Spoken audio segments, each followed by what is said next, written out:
welcome to Kerry TV, your sacred space for information and tips on how to create a life with love, purpose and mediumship.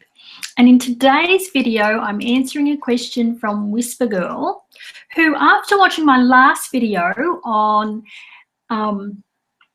how to recognize and how to work with your loved one in the spirit world and what to do when they're hanging around and they're a little way to attach to you, she sent through a question asking, how do you tell the difference between some spirit that is actually your loved one and a spirit that perhaps has some ill intent and is deceiving you, is actually not your loved one at all?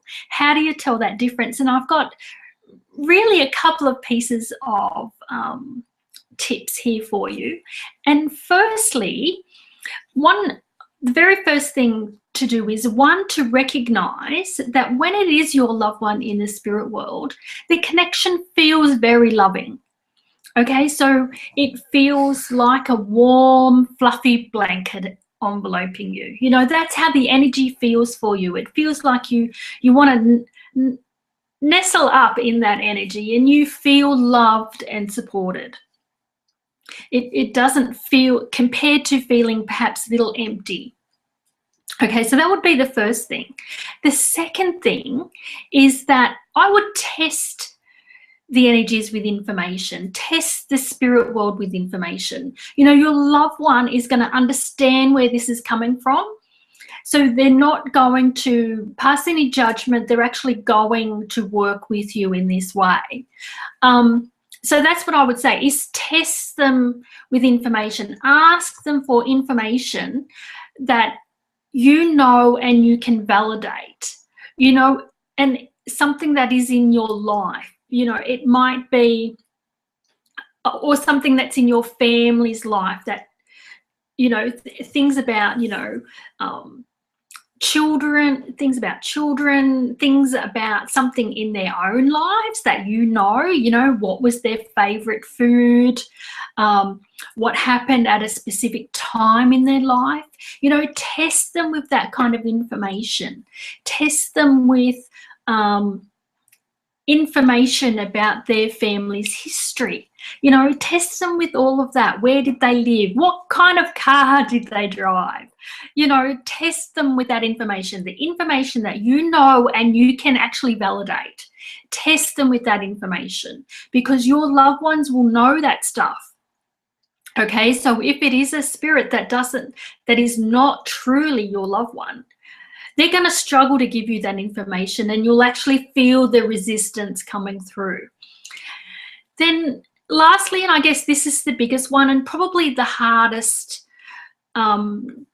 challenge when it comes to mediumship and being able to determine whether there is some sort of deception going on. And I guess really this applies not just to your connections to the spirit world, but actually to your connections in all of life. Because as a medium, you're living from a very energetic position. You know, as a medium, all of life is energy to you. And if it's not, then I suggest that you actually start working towards seeing it that way. And because when you work from an energetic position and understand that everything is energy, you feel so much more. And yes, it's a roller coaster, but one of the things that you need to do is to feel the truth in any person, in any situation, in any spirit, is you need to know your own truth. You cannot perceive truth, the truth of someone else, if you don't at first know your own truth. So that's the biggest thing that I would say, and is most challenging for you, is to be authentic with yourself. Live from a place of your own truth. And when you bring that into the world, it brings so much more clarity that then you are able to perceive and adjust and feel the truth of others and the truth in any energetic connection, whether it be an energetic connection from the spirit world or from someone in your life you know, someone passing by, someone you're meeting for the first time. It's a situation even, you know, where you've got conflict, or you're trying to resolve a challenge in your life.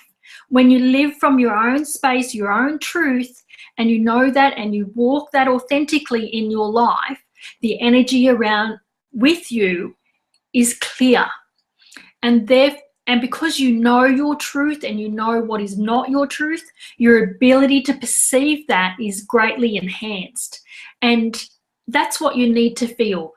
So just in summary, this was a very quick video. So just in summary, one, again, to recognize that a connection from your loved one in the spirit world feels very loving. An ill intent spirit or a deceptive spirit cannot fabricate that feeling, you know. So one, recognize that. Two would be to test them with information, you know, information that you know and you can validate. And three would be to live from your own truth, from your own authenticity, so that it becomes easier for you to perceive where that is lacking in your connections in life as much as in the spirit world. So this will give you a lot of food for thought, I'm sure. So again, if you have any questions following this or want to know a little more, then please, by all means, leave a comment, send an email. You can also visit my website, which is kerrywaring.com, and I'd be happy to answer any questions you have. And enjoy your week. Thank you for listening.